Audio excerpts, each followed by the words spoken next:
কষ্ট হচ্ছে তো, শারীরিক মানসিক কষ্ট হচ্ছে।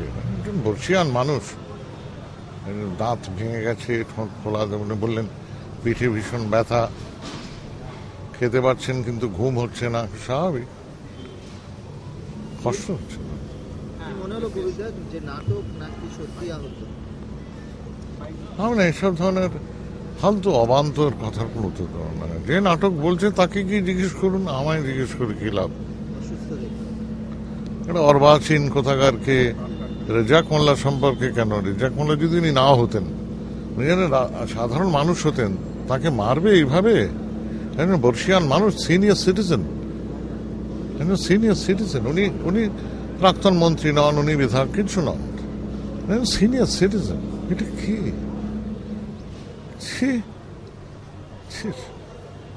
রেজাক দা আমাদের খুব কাছের লোক।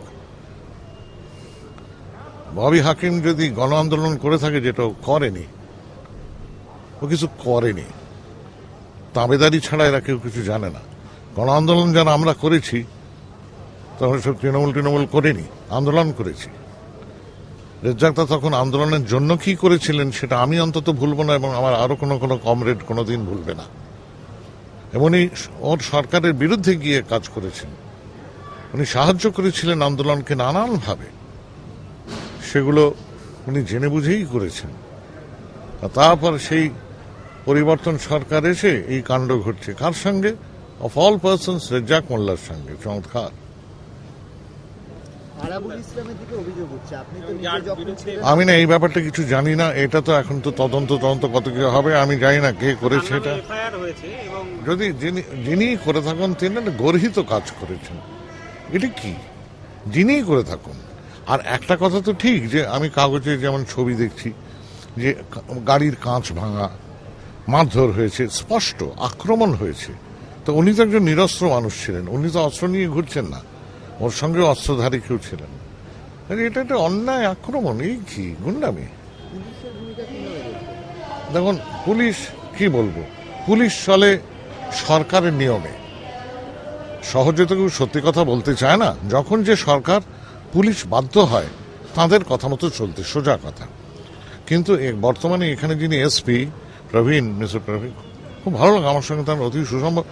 তিনি একজন ঠান্ডা মাথায় কাজ করা মানুষ। কিন্তু এখন মুশকিল হয়, আমি কারোর হয়ে ওকালতি করছি না, কিন্তু যে সময়তেই দেখবেন যে পুলিশ, সে না অনেক সময় তার হাত পা বাঁধা, সে কি করবে ভেবে পায় না, এমন সিস্টেম ভারতে দাঁড়িয়ে গেছে। পুলিশকে দোষ দিয়ে লাভ নেই এই ক্ষেত্রে।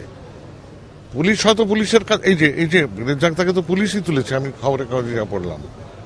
কি করবে? দুদিন পরে তাকে ট্রান্সফার করে দেবে কোথায়, ভগবান জানে। কিন্তু আপনি অনেকদিন আছেন, এমনি যে কেসগুলো পুলিশ দিয়েছে তাতে অ্যাটেম্প টু মার্ডার কিছু দেয়নি, জাস্ট অস্ত্র আইন। তাই নাকি? ওটা তো পলিটিক্যাল। কি পুলিশ তো পলিটিক্যাল কেস দিচ্ছে না। আজকে আপনার সঙ্গে আমার যদি একটা বচসা হয়, আপনি আমার একটা ঘুষি মারলেন, আমি আপনাকে চড় মারলাম, কি হলো না হলো, সেটা তো পলিটিক্যাল হবে না। এই যে চার্জেস, সে তো পলিটিক্যাল চার্জেস। কাজে পলিটিক্যালি যে আমার শত্রু, মানে যে আমার মিত্র, আমি তার দিকটা রেখে চার্জ ফর্মুলেট করব। ববি হাকিম যেভাবে তার পাশে দাঁড়িয়েছেন, আরাবুল ইসলামের পক্ষে যেভাবে রেজাক মোল্লা নাটক করছেন, সমস্তই যা যা বলেছে আপনিও শুনেছেন, তো সেগুলোকে আপনি কিভাবে দেখছেন? দেখুন, ববি হাকিম রাজনৈতিক কথাবার্তা বলছেন, যে কথাগুলো শুনে ওর চেলা চামুন্ডাদের ভালো লাগবে সেটাই বলছেন।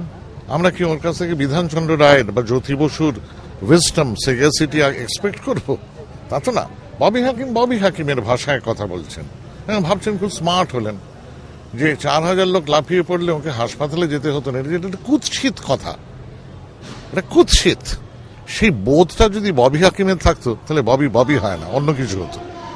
রাজনৈতিক সৌজন্যবোধ দেখিয়ে কি তৃণমূল কংগ্রেসের পক্ষ থেকে কারুর আসা উচিত ছিল? নিশ্চয়ই।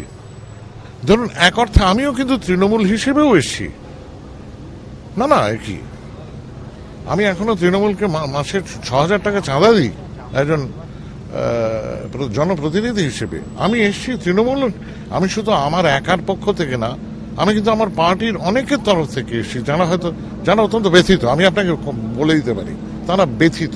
কিন্তু তারা কি করবেন? এইখানেই থাকেন তারা, অনেকে তারা ব্যথিত। কিন্তু এটা তাদের পছন্দ হচ্ছে না।